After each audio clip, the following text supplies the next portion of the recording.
Bismillahirrahmanirrahim. Assalamualaikum warahmatullahi wabarakatuh. Innal hamdalillahi nahmaduhu wa nasta'inuhu wa nastaghfiruh wa na'udzu billahi min syururi anfusina wa min sayyiati a'malina. Man yahdihillahu fala mudilla lahu wa man yudlil fala hadiyalah. Asyhadu an la ilaha illallah wahdahu la syarikalah wa asyhadu anna Muhammadan abduhu wa rasuluhu la nabiyya ba'dah. Qala Allahu azza wa jalla fil Qur'anil Karim, ya ayyuhalladzina amanu taqullaha haqqa tuqatih wa la tamutunna illa wa antum muslimun, fa inna asdaqal hadithi kitabullah wa khairul huda huda nabiyyina Muhammadin sallallahu alaihi wasallam wa syarrul umuri muhdatsatuha fa inna kulla muhdatsatin bid'ah wa kulla bid'atin dhalalah wa kulla dhalalatin finnar. Ma'asyiral muslimin wal muslimat, ikhwan dan akhwat, aba juga ummahat, rahimakumullah, yang semoga senantiasa berbahagia.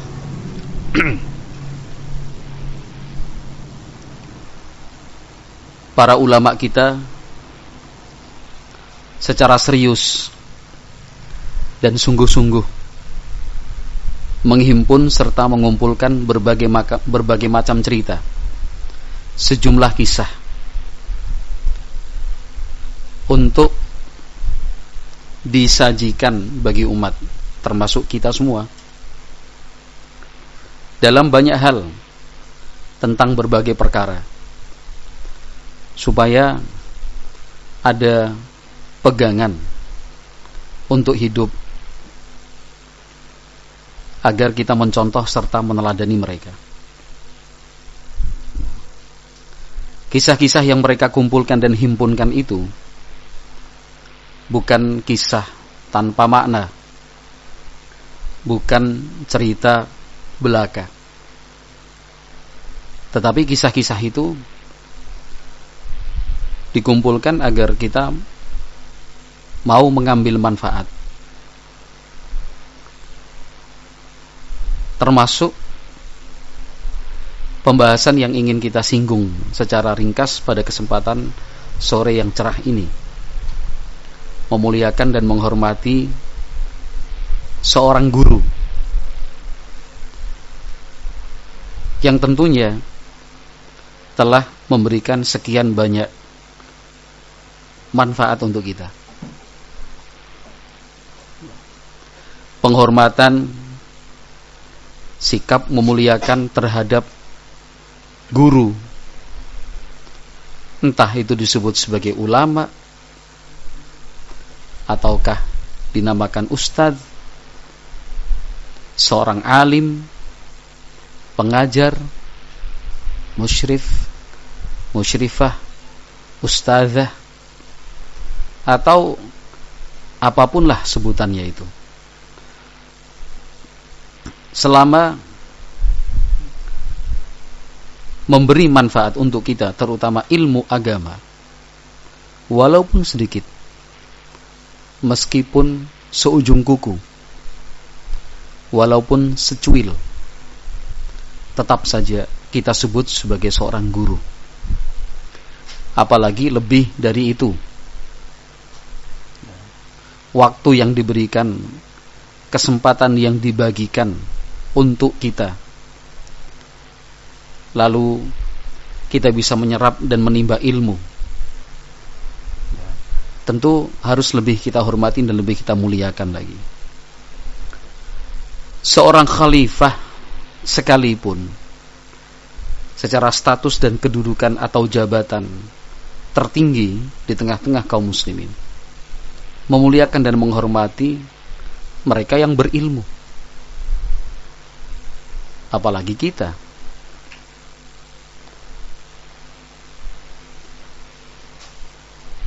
Ada seorang ulama dari kalangan tabi'in, namanya Atha bin Abi Rabah rahimahullah. Atha bin Abi Rabah rahimahullah. Dalam catatan biografi dan kehidupannya, secara fisik Atha bin Abi Rabah rahimahullah sangat tidak meyakinkan. Bahkan dalam salah satu biografinya, beliau dikatakan memiliki 5 cacat fisik sekaligus. Secara fisik memiliki 5 cacat sekaligus. Nah, yang buta, yang bungkuk, yang pincang, ya, rambutnya keriting, dan seterusnya. Di dalam Sifatus Safwah jilid 2 halaman 212 diterangkan tentang beliau rahimahullah. Siapa namanya? Atha bin Abi Rabah rahimahullahu ta'ala. Kana Atha'u ibnu Abi Rabahin abdan aswada limra'atin min ahli Makkah. Dulunya Atha bin Abi Rabah adalah budak berkulit hitam milik seorang perempuan penduduk Mekah. Bayangkan, budak, hamba sahaya. Secara status di tengah masyarakat itu lapisan paling bawah, rendahan. Budak diperjualbelikan layaknya barang. Aswad, berkulit hitam. Orang tidak akan simpati dan tidak akan respect dengan kondisi fisik yang seperti ini. Wa kana anfuhu ka'annahu baqillah. Hidungnya itu kecil sekali, seperti kacang. Kita aja kalau hidungnya kelihatan tapi pesek kan udah, ya kan? Kelihatan udah masih gede kayak kita gini kan kelihatan, apalagi kecil sekali. Rambutnya keriting, hitam, bungkuk, ya kan? Pincang sedikit, matanya buta begini. Budak loh. Kurang apa coba kalau dilihat dari sisi fisik dan apa lahiriahnya. Status di tengah masyarakatnya seperti apa. Tapi beliau rahimahullah walaupun budak itu memiliki semangat untuk membagi waktu. Sepertiga untuk melayani majikan, sepertiga untuk ibadah, sepertiganya lagi untuk thalabul ilmi. Berapa shift? Dalam 24 jam, siang malam berapa shift, Mas? 3 shift. 8 jam itu untuk melayani majikan atau tuannya. Disuruh ini, disuruh itu dia laksanakan. Yang 8 jam untuk beribadah secara khusus antara dia dengan Allah Subhanahu wa taala. Yang 8 jam untuk ngaji, untuk thalabul ilmi. Nah, Allah berkahi. Sang majikan ketika melihat budaknya semangat beribadah, ya, memiliki keinginan yang tinggi untuk belajar agama, serius loh. Seriously, ya kan? Serius banget. Malah dibebaskan, dimerdekakan tanpa syarat. Tanpa syarat. Nah, bebas, merdeka. Nah.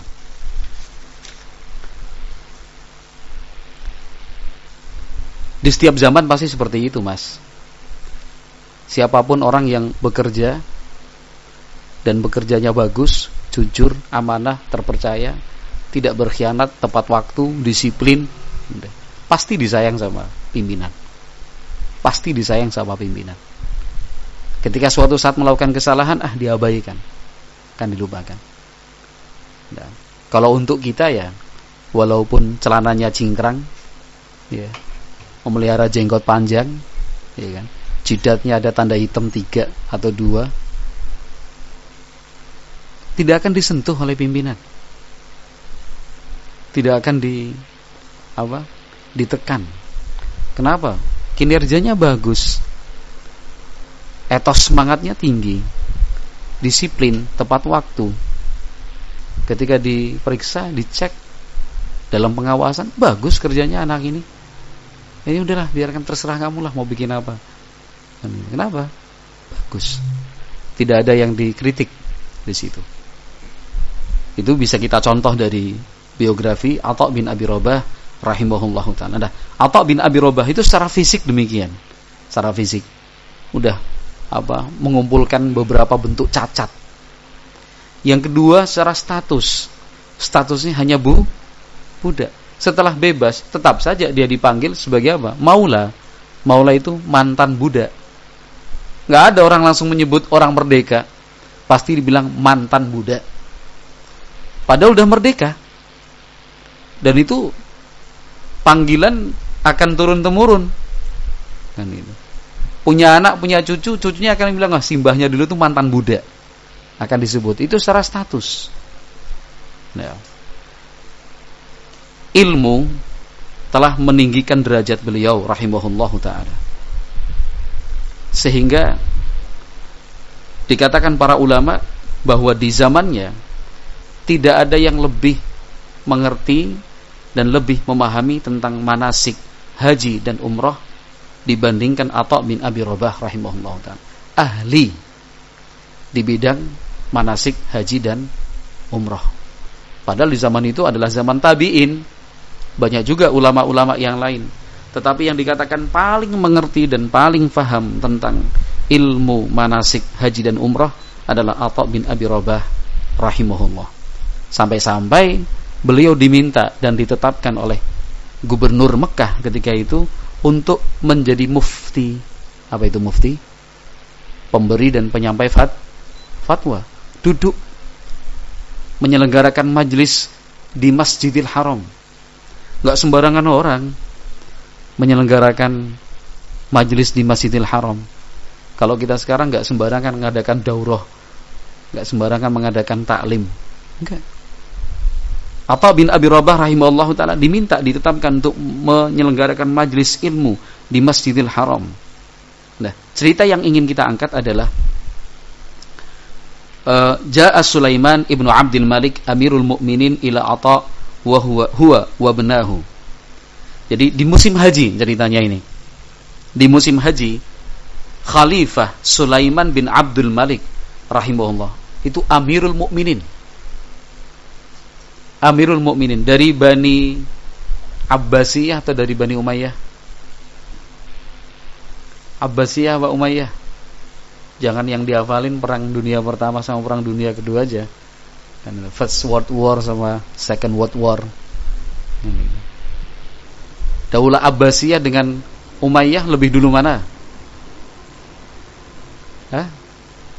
Kalau asal jawab nggak boleh. Asal jawab nggak boleh. Umayyah dulu, Bani Umayyah, ya kan? Abu Bakar, Umar, Utsman, Ali, ya kan? Kemudian Muawiyah bin Abi Sufyan, lalu turun-temurun Yazid bin Muawiyah dan seterusnya. Nah, itu dikatakan sebagai Bani Umayyah. Anak keturunannya Umayyah itu kakek jauhnya sahabat Muawiyah bin Abi Sufyan. Sampai sekian generasi lalu digantikan dengan Daulah Abbasiyah. Ya, Daulah Abbasiyah melalui sebuah gerakan perlawanan atau pemberontakan gitu. Daulah Abbasiyah. Nah, Sulaiman bin Abdul Malik itu masih dari kalangan Khalifah Bani Umayyah, masih dari kalangan tabi'in. Nah, Sulaiman bin Abdul Malik itu Amirul Mukminin yang kekuasaan serta wilayahnya sekarang udah nggak ada lagi. Udah terpetak-petak, udah terkotak-kotak, udah jadi beberapa negara sekarang ini. Dulu ya meliputi Yaman, Arab Saudi, Bahrain, Oman, Abu Dhabi, Emirat maksudnya, Kuwait, Irak, kemudian Yordan, lalu Lebanon, Suriah, Mesir, ya kan? Palestina masuk negeri Syam, belum lagi yang Iran. Itu kekuasaan Islam luas sekali. Khalifah Amirul Mukminin Sulaiman bin Abdul Malik rahimahullah. Berangkat haji tahun itu.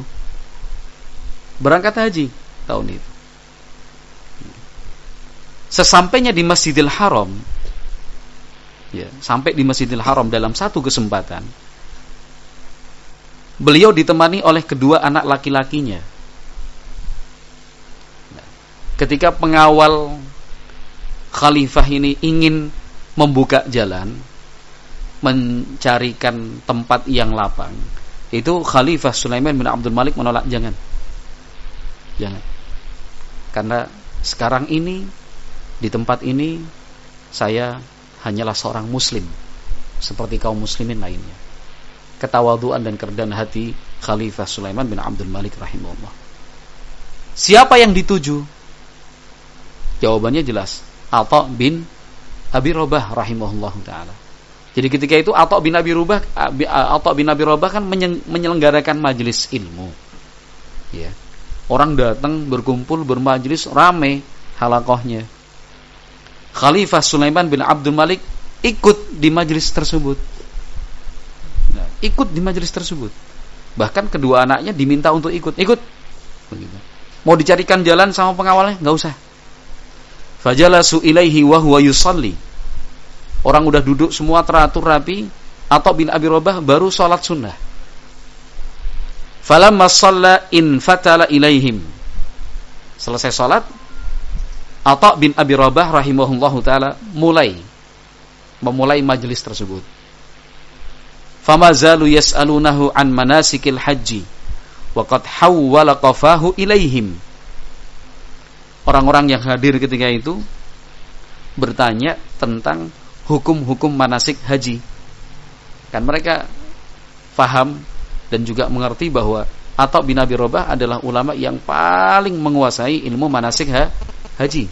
Apalagi memang ditunjuk untuk menyelenggarakan majelis ilmu di Masjidil Haram.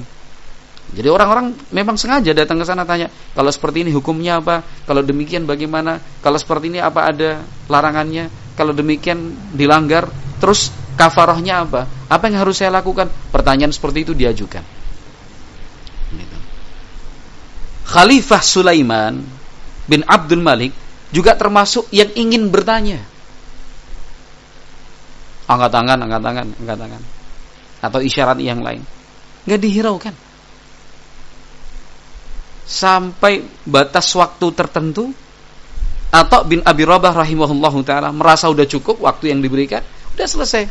Assalamualaikum warahmatullahi wabarakatuh. Balik lagi menghadap Ka'bah.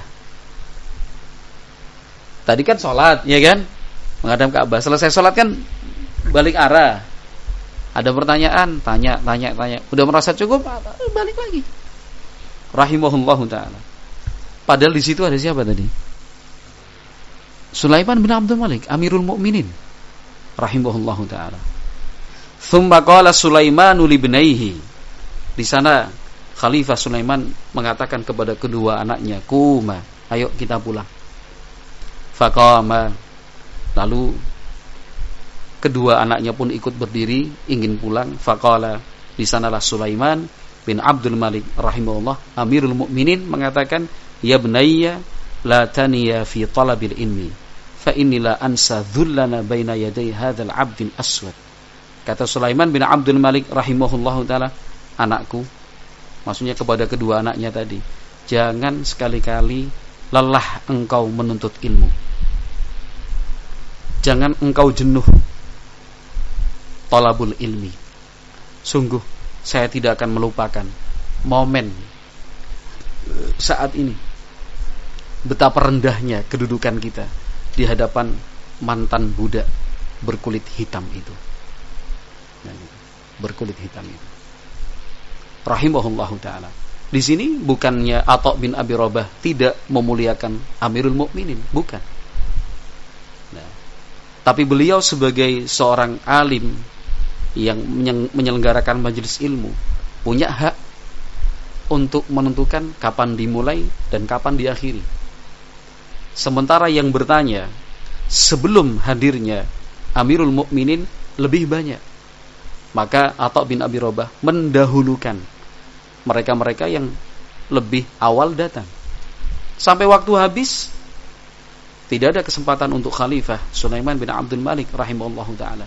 Dan bukan beliau saja satu-satunya yang tidak dijawab pertanyaannya. Dan itu satu.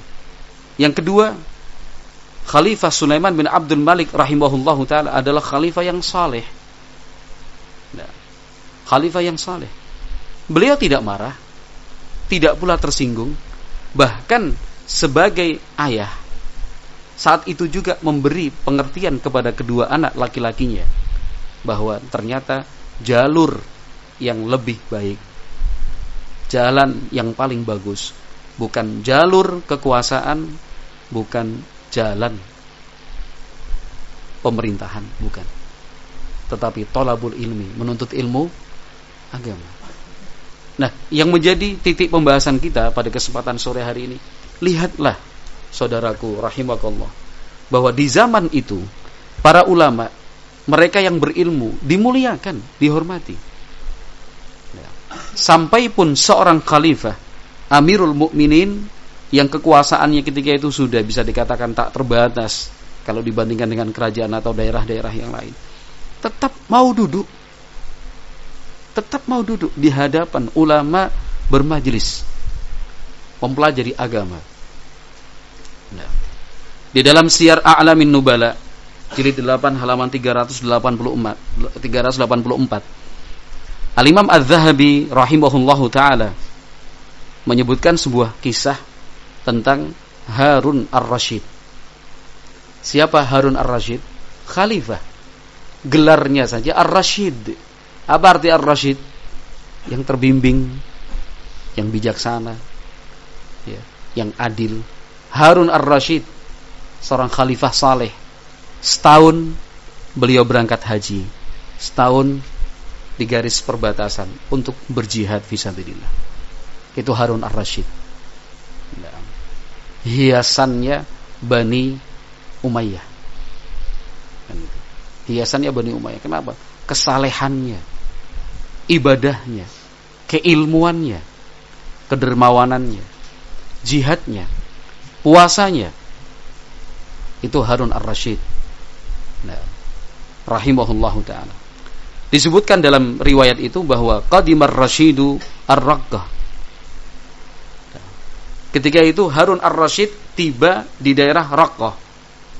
Kalau sekarang nyebutnya Raqqah, daerah Suriah.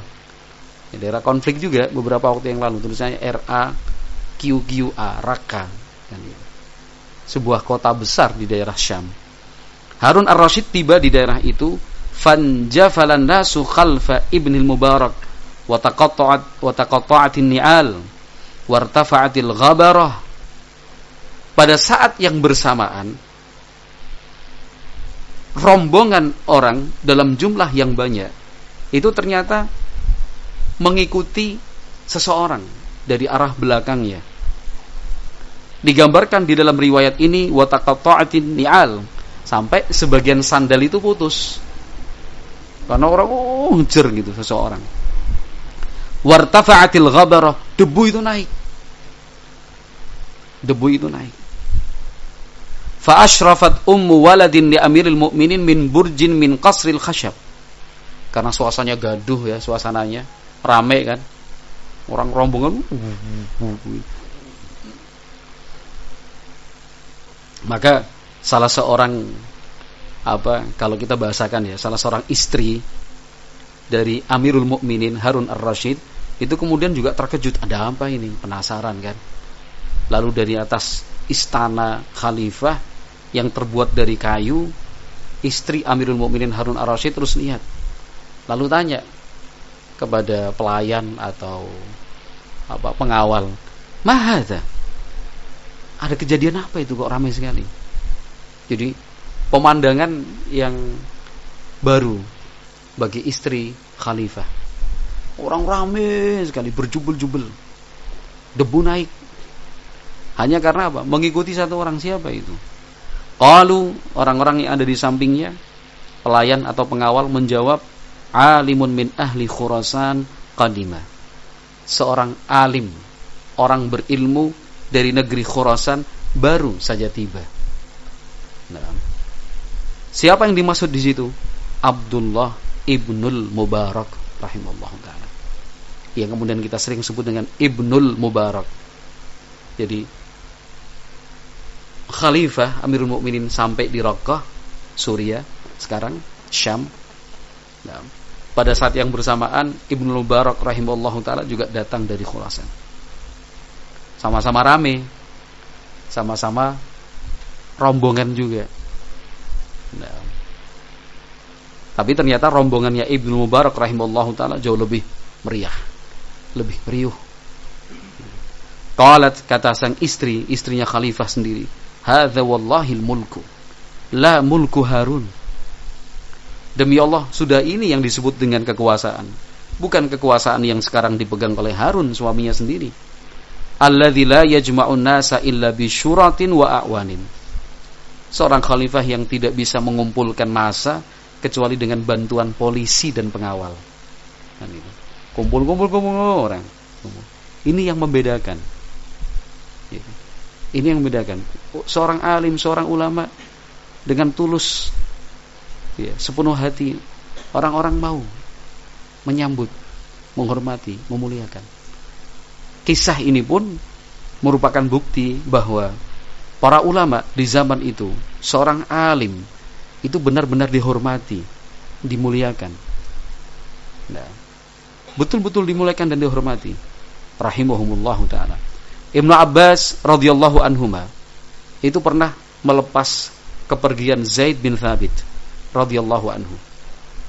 Nah, ketika Zaid bin Thabit radhiyallahu anhu berangkat, sudah naik di atas kendaraannya, entah unta ataukah kuda, Ibnu Abbas radhiyallahu anhuma itu memegang tali kekangnya, kemudian menuntun kendaraan yang ditunggangi Zaid bin Thabit radhiyallahu anhu.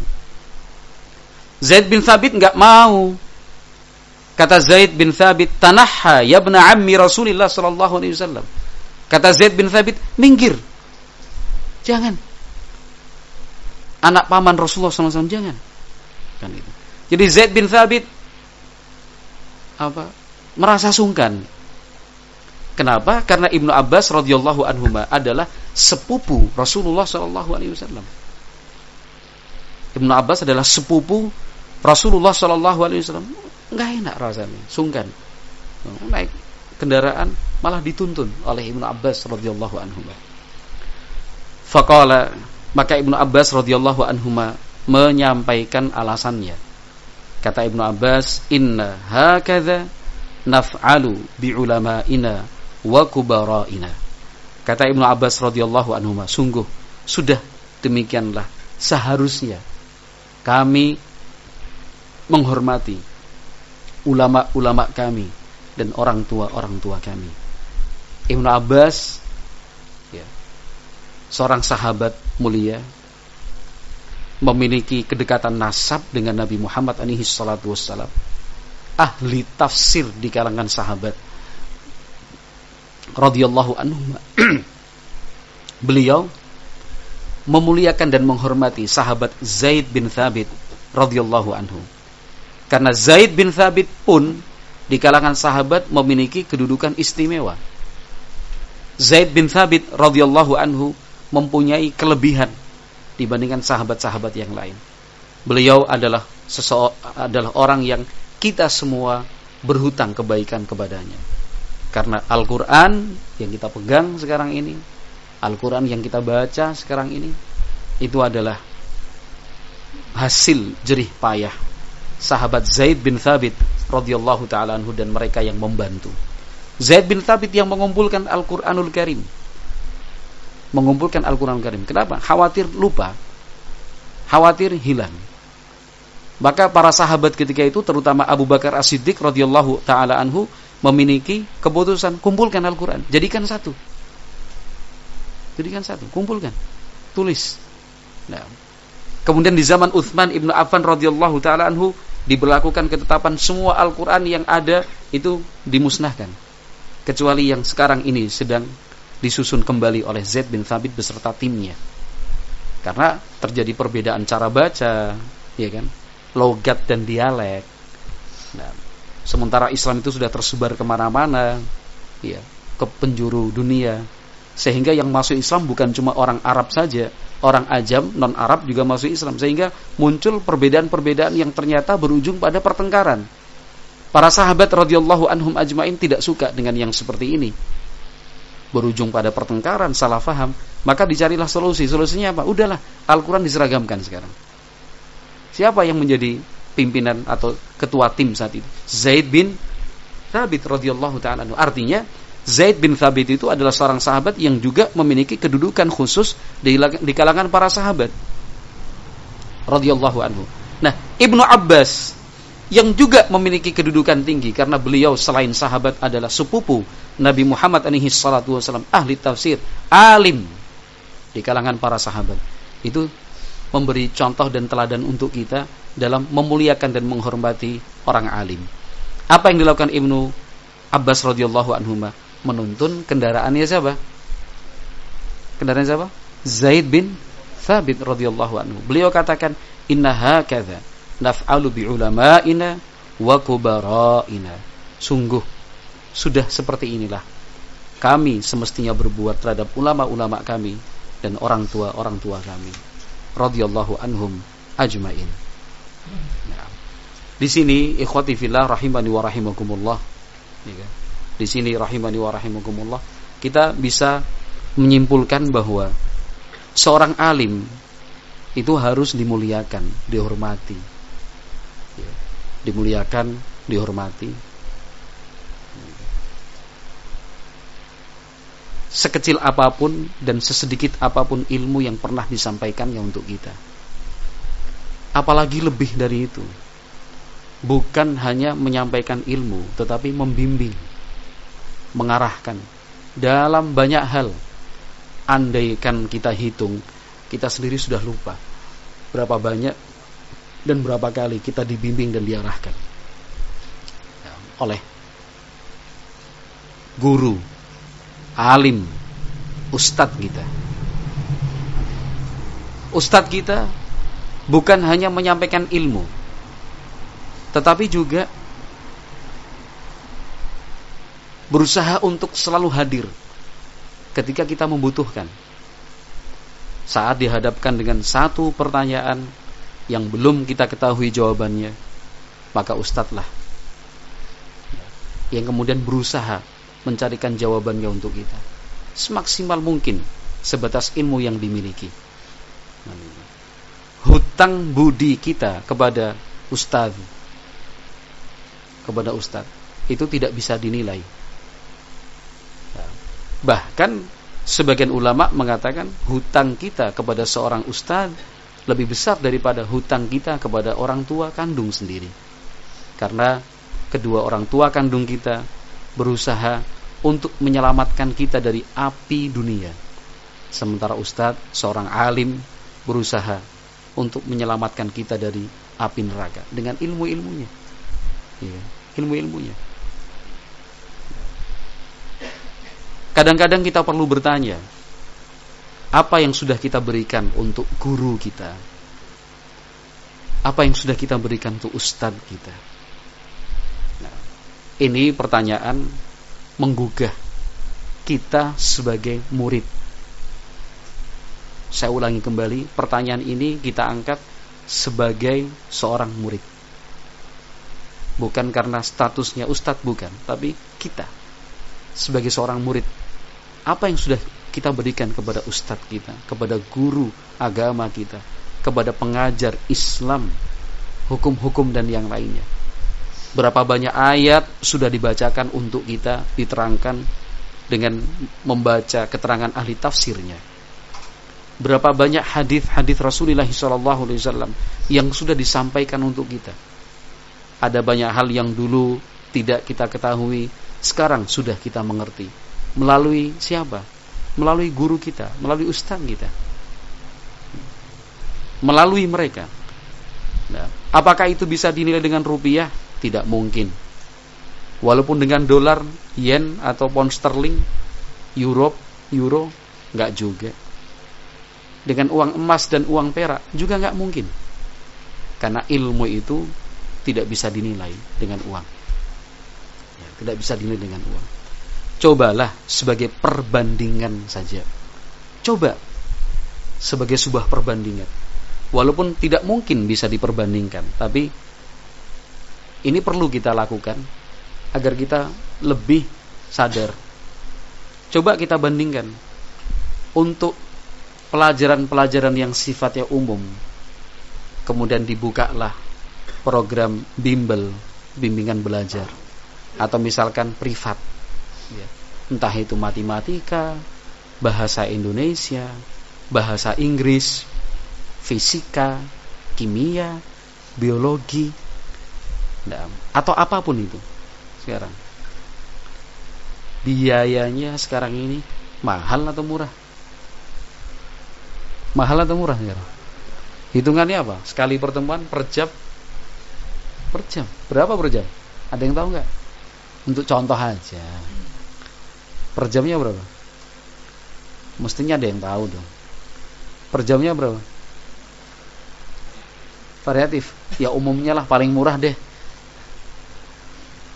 Yang untuk SD.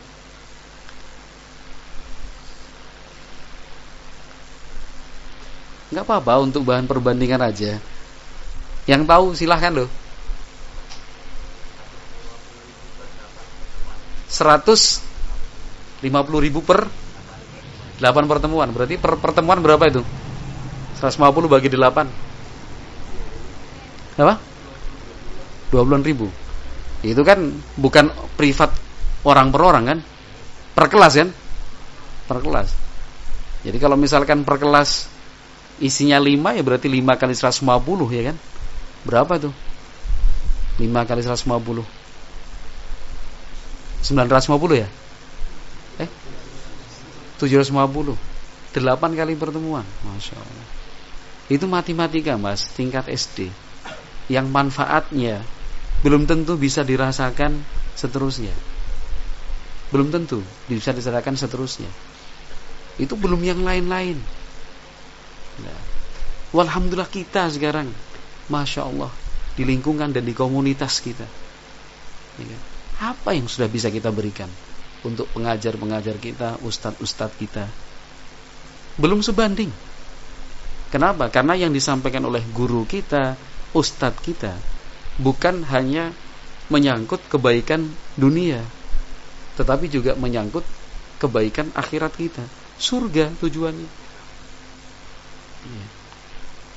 Faedah-faedah ditulis, diterjemahkan, di-share. Itu terjadi dan harus kita akui. Jangan sampai menjadi orang yang punya sifat tidak mau mengakui kebaikan orang lain, terutama gurunya. Jangan sampai menjadi seseorang yang punya sifat mengingkari kebaikan yang sudah diberikan oleh gurunya. Nah, dengan demikian ada beberapa hal yang mesti kita ingat. Selain diingat ya juga diwujudkan. Bagaimana cara kita menghormati guru? Bagaimana cara kita memuliakan seorang ustadz dan seterusnya? Nah, guru kita, guru anak kita, ustadz kita, ustadznya anak-anak kita, sama. Kita harus mendidik anak-anak kita untuk menghormati gurunya. Kita harus memberi contoh dan teladan buat anak-anak kita memuliakan ustadznya. Apa yang bisa kita lakukan? Paling tidak 2 lah pada kesempatan sore hari ini. Karena waktunya terbatas nih. Minimalnya ada 2 yang ingin saya sampaikan di sini. Yang pertama, sebutlah gurumu di dalam doamu. Itu yang pertama. Mohon maaf, afwan sebelumnya, ya kan? Kalau mau tersinggung juga boleh. Ya, saya juga rela kalau misalkan antum tersinggung, nggak apa-apa deh. Mohon maaf kalau misalkan mau kita teliti, dari kita sekarang ini hanya bisa dihitung dengan jari. Prosentasenya kecil sekali yang ketika berdoa tidak lupa menyebut guru di dalam doanya, menyebut namanya. Enggak usah guru, wong tuane ora kok. Bapak ibunya aja kadang kita lupa mendoakan Rabbil firli wali walidayya warhamhuma kama rabbayani shaghira. Pengennya ibunya ngaji, pengennya bapaknya ngaji, pengennya ibunya jadi salafiyah, pengennya bapaknya jadi salafi, pengennya ibunya ikut ngaji, pengennya bapaknya ikut ngaji, tapi doa aja nggak pernah. Ya Allah berikan taufik buat bapakku, ya Allah berikan hidayah buat ibuku, ya Allah bukakan pintu hidayah untuknya supaya mau ngaji, supaya mau belajar tauhid, meninggalkan kesyirikan. Berapa kali doa seperti itu pernah kita ucapkan? baru doa sekali, 2 kali, 3 kali, ntar ketika curhat sama ustadznya, ana udah doain orang tua ana, Tat. Tapi kayaknya kagak berubah juga, Tat. Lah emang lu doainnya berapa kali? Gitu. Berapa ya? 100 kali? Belum. Gitu. 1000? Apalagi? Ya udah, berarti antum belum maksimal mendoakan. Tiap saat, tiap waktu dan kesempatan doa, ya Allah, berikan hidayah untuk ayahku, berikan hidayah untuk ibuku. Itu maksimal. Nah, ustadz pun demikian. Jangan lupakan namanya dalam doa-doa kita. Jangan lupakan namanya dalam doa-doa kita. Para ulama kita rahimahumullah, banyak riwayat-riwayatnya. Banyak sekali riwayat-riwayatnya. Mereka yang mengatakan ada satu orang yang selalu saya doakan dalam sujudku, Imam Ahmad bin Hanbal. Ada lagi yang mengatakan tidak pernah saya lupakan untuk mendoakan kebaikan dalam sujudku, yaitu Al-Imam Asy-Syafi'i rahimahullahu ta'ala. Selalu disebut dalam doa. Selalu disebut dalam doa. Itu bentuk memuliakan dan penghormatan terbaik dari kita. Nah, jangan diartikan memuliakan dan menghormati ustadz atau guru itu dalam bentuk fisik, ya kan? Tiap bulan diajak makan kemana gitu. Udah pernah nyoba ini belum, Tat? Belum, yuk sana yuk. Kan itu. Ya itu sih bagus, ya kan. Cuman bukan itu pokok dan intinya, ya kan. Bukan fisik dan materi. Itu belum cukup untuk dikatakan sebagai memuliakan atau yang lain-lainnya. Yang paling terpenting justru pertama tadi, doakan kebaikan. Kan itu. Doakan kebaikan. Ya Allah, istiqomahkanlah ustadku. Kan itu. Ya Allah, berikanlah kesehatan selalu untuk ustadku. Sebut namanya. Ustadz siapa? Ustadz Abu Hilyah misalkan. Ayur. Kan itu. Contoh aja, jangan tersinggung loh. Memang ustadz kan antum? Ustadz. Kan gitu, ya Allah, berikanlah kesabaran buat ustadku, Ustadz Abu Hilyah. Jangan suka marah-marah, misalkan. Didoain dong. Didoain. Kan gitu. Misalkan ustadznya sering sakit, doain, ya Allah, berikanlah kesehatan buat ustadku, Ustadz Abu Hilyah. Kan gitu. Jangan sakit-sakitan melulu, misalkan. Itu kan doa kita. Dan gak perlu kita ngasih tahu sama Ustadz Abu Hilyah, Tat, tadi malam gue doain antum loh. Antum ngerasa nggak? Nggak usah gitu. Nggak usah, itu sudah kewajiban kita. Kewajiban kita sebagai seorang murid, doakan dengan doa-doa kebaikan. Doakan dengan doa-doa kebaikan. Yang kedua, berusaha, ya kan, memberi uzur. Berusaha memberi uzur ketika sang guru melakukan sebuah kesalahan. Beri uzur, kan? Beri kemungkinan-kemungkinan positif, gitu. Beri kemungkinan-kemungkinan positif. Jangan kemudian gurunya sekali berbuat salah libas, ya kan? Gurunya sedikit berbuat kesalahan, udah diomongin sana sini. Ustadz kok kayak gitu ya? Gak cocok tuh jadi ustadz tuh. Atau yang bilang ilmunya sih banyak, tapi gak bisa jadi teladan. Tapi pas ketemu ustadznya, gimana sehat-sehat? Ya kayak orang munafik jadinya. Iya kan? Ketemu sama ustadznya baik, di belakang gitu. Iya kan? Gak baik seperti itu. Tidak ada seorang alim, seorang guru seperti malaikat yang tak punya salah. Berkaca dan bercerminlah. Kita sebagai murid lebih banyak salahnya, iya kan? Yang datang terlambat, yang datang telat, yang jarang kelihatan, kan? Biasa aja. Sekali ustadznya terlambat, ustadznya nih nggak disiplin nih, kan itu. Waalaikumsalam. Ustadz Abu Fadilah. Datangnya terlambat, ya kan? Nanti terus diomongin, wah ustadznya sering telat, gitu. Masya Allah. Kalau mau dihitung-hitung lebih banyak yang telat pesertanya, iya kan? Lebih banyak telat pesertanya. Sehingga kita harus paham, maklumi, ustadz itu nggak ada yang sempurna. Sebagaimana kita pun tidak ada yang sempurna. Kata Raja bin Haywah, rahimahullahu taala, "Man lam yu'akha illa man la aiba fihi, qalla sadiquhu.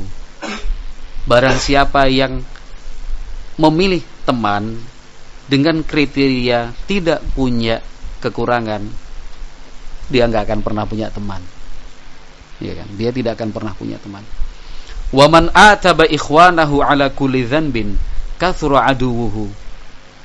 Dan siapa saja yang selalu mencela saudaranya pada setiap kesalahan yang dia perbuat, tiap kali salah dibuli, zaman kita sekarang gitu. Tiap kali salah dibuli.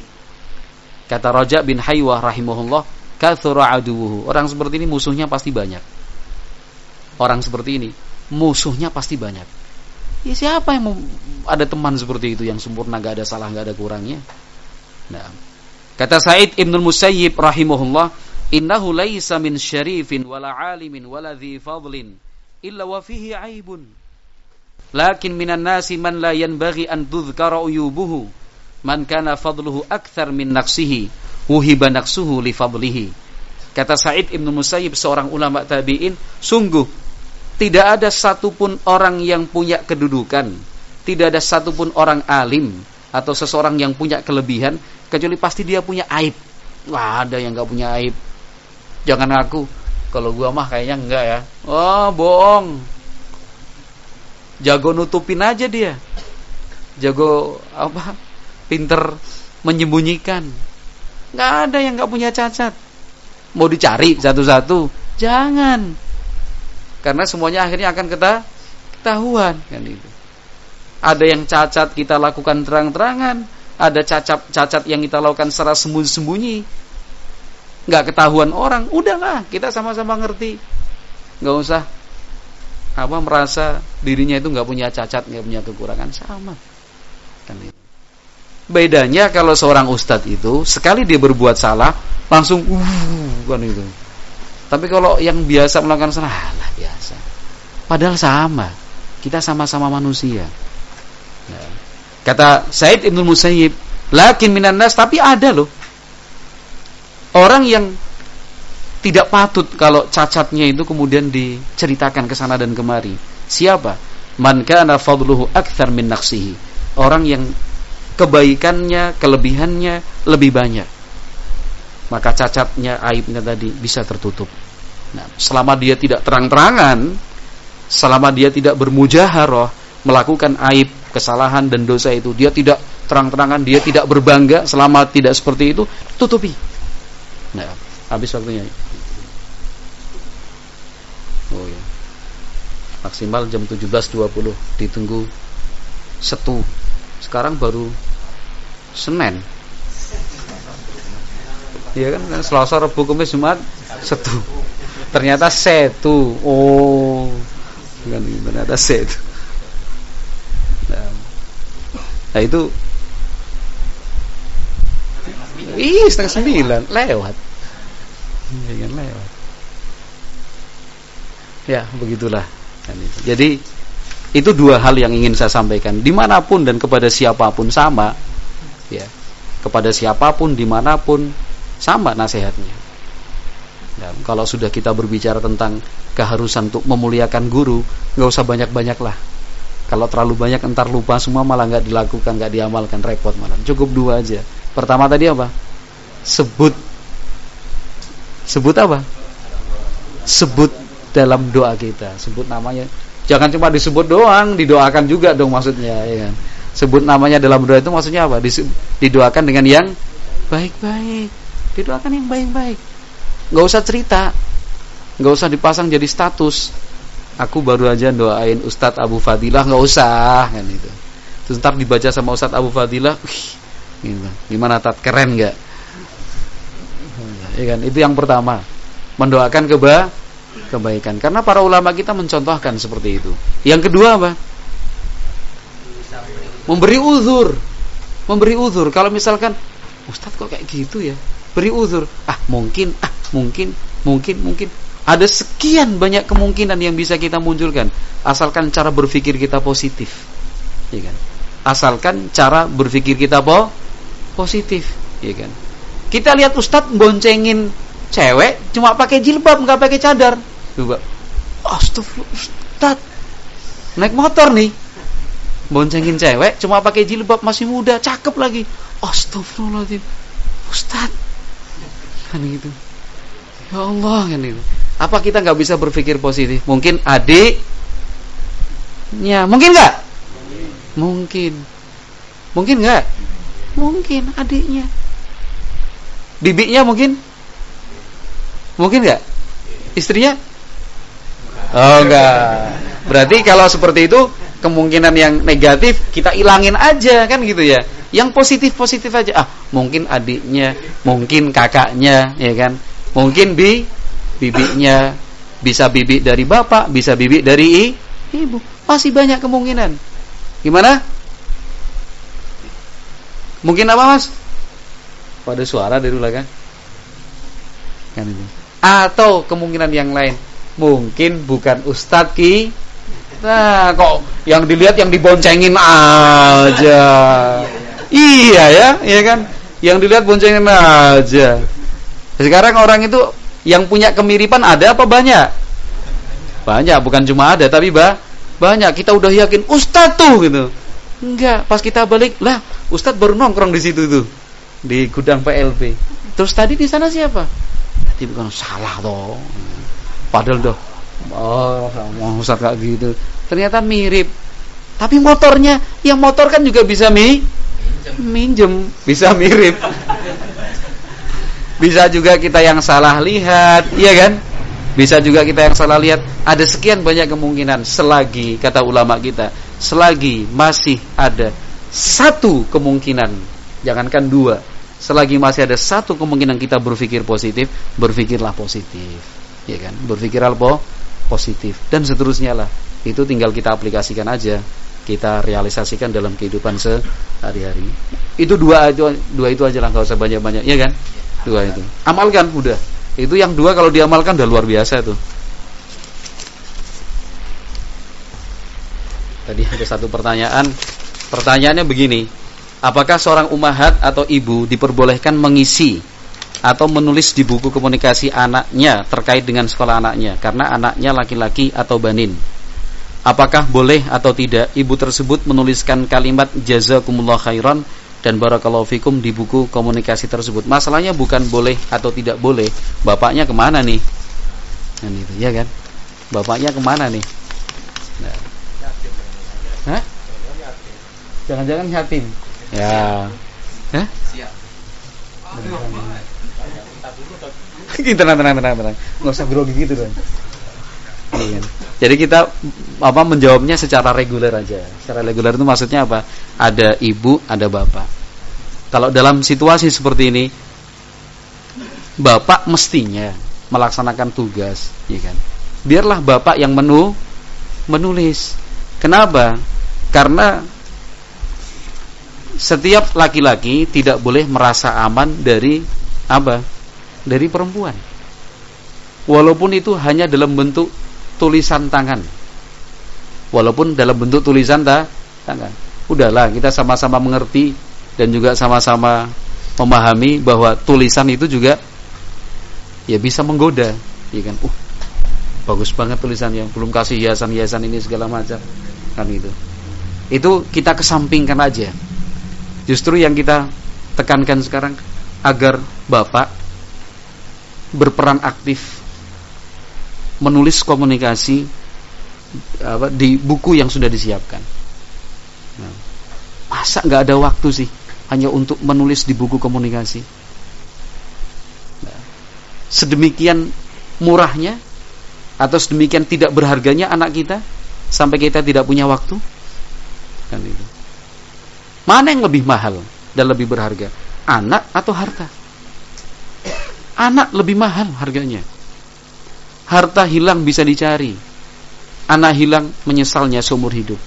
Hilang di sini maksudnya apa? Bukan hilang betul-betul hilang, tapi ketika kita sudah putus hubungan batin, anak kita nakal, anak kita sudah keluyuran kelayapan kemana-mana, sedihnya luar biasa. Nah, maka untuk menjawab pertanyaan seperti ini, saya tidak akan menjawab boleh atau tidak boleh. Tapi yang saya tekankan adalah mestinya bapak yang menulis. Kenapa? Karena anaknya adalah laki-laki, banin, sehingga guru dan pengajarnya adalah ustadz, Artinya laki-laki juga, biarlah yang laki-laki dengan laki-laki, yang perempuan dengan perempuan, itu lebih aman dan lebih menjaga kehormatan insyaallah taala. Dapatkan Ustadz mengulang kisah seorang ulama yang pernah menjadi tukang bersih-bersih karena dia menjatuhkan pelita sehingga membakar kitab seorang tulab. Karena kejadian tersebut akhirnya beliau belajar hingga menjadi ulama. Kisah tersebut ana dapat saat Ustadz mengisi daurah di Cilengsi tahun 2012. Waduh. Karena ana penasaran mungkin terlewat nama ulama yang dikisahkan tersebut.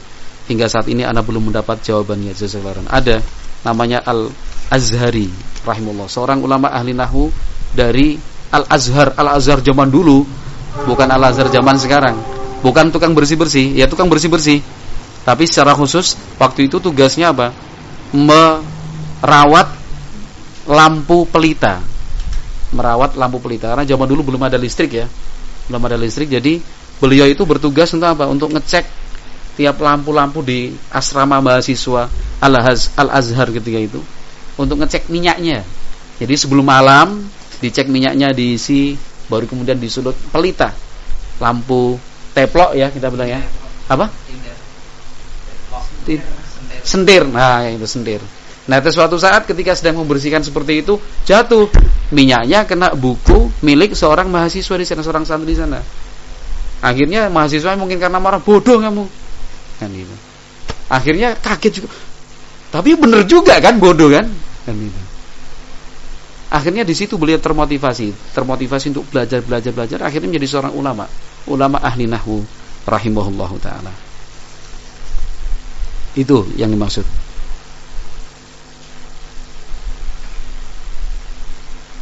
Umur anak udah 40 tahun lebih, ngaji sudah lama, tapi nggak pinter-pinter. Pengen fokus belajar, kalau mondok sudah tua. Apa yang harus dilakukan dan syaratnya? Tanpa syarat apa-apa. Tanpa syarat apa-apa.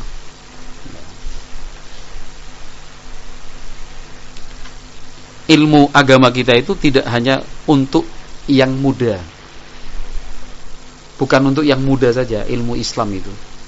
Ilmu agama itu berlaku untuk siapa saja, yang muda, yang tua, sama. Kesempatan sama-sama terbuka. Yang membedakan itu apa nanti? Cara memanagenya. Kalau yang tua punya kelebihan, tekun. Kalau yang muda, tekun susah didapatkan. Dia lebih mengandalkan kecerdasan, kekuatan mengingat, kekuatan menghafal. Tapi kalau yang tua mungkin kekuatan mengingat dan menghafalnya sudah turun, tapi punya ketekunan.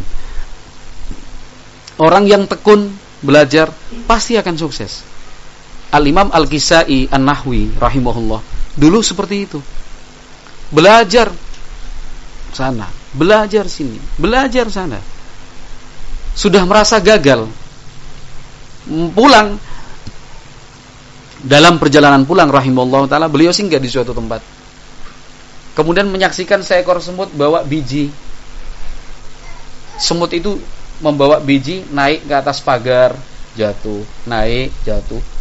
Puluhan bahkan ratusan mungkin ribuan kali lah, berkali-kali terus begitu. Al-Kisai perhatikan terus, naik terus jatuh. Lihat kesabaran semut ini, tekunnya luar biasa.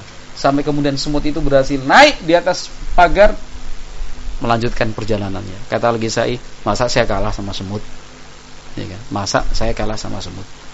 Artinya umur atau usia itu bukan masalah, bukan penghalang, bukan faktor untuk menentukan sukses dan tidak, pinter ataukah bodoh, enggak.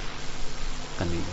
Justru kita semakin semangat, kan itu. Semakin semangat. Kenapa? Karena belajar Al-Qur'an itu mencerdaskan. Kalau ada orang mengaku bodoh, merasa dirinya bodoh, ya kan? Mestinya semangat belajar Al-Qur'an. Kenapa? Karena belajar Al-Qur'an itu mencerdaskan. Belajar Al-Qur'an itu mencerdaskan. Kan itu. Kalau misalkan ingin fokus belajar, kalau pengen mondok, itu yang terbaik. Kalau bingung mau mondok, usianya 40, di tempat saya aja nggak apa-apa. Malah seneng saya. Sudah tua. Berarti nggak usah diatur lagi, iya kan? 40 tahun luar biasa. Ayo, para ulama kita pun banyak yang setelah usia tua itu kemudian belajar.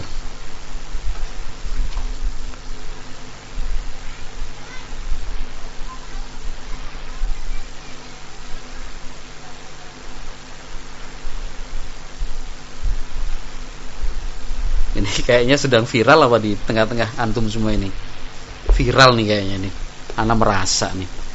Apakah benar seorang wali santri, ummahat, ibu tidak boleh mengucapkan jazakumullah khairan? Ya kan?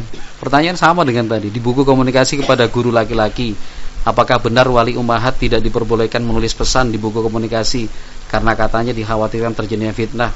Padahal yang ditulis tidak berkaitan dengan hal-hal yang menimbulkan fitnah, yang ditulis seputar pelajaran di sekolah, karena dirasa sangat perlu wali di rumah menuliskan pesan-pesan untuk gurunya. Jika memang benar, apakah ada dalilnya? Oh, viral nih kayaknya di antara antum nih, ya kan? Mengingat dalam hal ini wali laki-laki atau bapak lebih banyak waktunya di luar rumah bekerja. Jadi wali ummahat yang aktif terhadap pendidikan anak-anaknya, jazakumullah khairan. Sudah dijawab ya? Udah. Saya tidak akan menjawab boleh atau tidaknya. Itu akan jadi polemik nanti. Dalilnya mana? Ada khilaf segala macam. Enggak. Kita kembalikan ke hukum asal. Ya kan? Fungsi bapak di mana? Fungsi bapak di mana? Apa sih tujuannya kita kerja? Apa tujuannya coba? Capek kita dikerja, shift ini, shift itu, kumpulkan duit apa? Kalau misalkan ditanya, antum kerja itu buat apa sih? Ya buat istri dan anak. Ingat, yang dibutuhkan istri dan anak-anak itu bukan cuma duitmu. Bukan. Berapa menit sih mas? Berapa menit sih? Sampai 1 jam? Setengah menit, ya Allah. Ini saya tegaskan di sini. Mudah-mudahan ini bisa menjadi pelajaran buat kita semua. Catat penjelasan dari saya ini. Bisa antum ingat. Bisa antum ingat. Ini yang menjadi salah satu faktor kenapa anak-anak kita mereka jenuh belajar. Ini yang membuat anak-anak kita malas untuk mondok. Ini yang membuat anak-anak kita tidak mengalami peningkatan prestasi. Ini sebabnya ini. Pahami. Nah, karena bapak dan ibu tidak berbarengan, tidak bekerja sama secara baik dalam memperhatikan pendidikan anak. Ini catat silahkan. Hampir semua kasus yang kita tangani mesti seperti ini ujung-ujungnya. Kenapa? Orang tua kurang memperhatikan anak. Yang dia perhatikan cuma bisa bayar SPP, bisa ngasih uang jajan, bajunya baru, buku sama tasnya bagus terus, ya kan? Itu aja enggak sampai 10 menit. Enggak sampai 10 menit. Dan itu. Wallahu a'lam bishawab. Mudah-mudahan bermanfaat. Kita akan lanjutkan pada pertemuan yang akan datang. Subhanakallahumma wa bihamdik, asyhadu an la ilaha illa anta, astaghfiruka wa atubu ilaik. Assalamualaikum warahmatullahi wabarakatuh.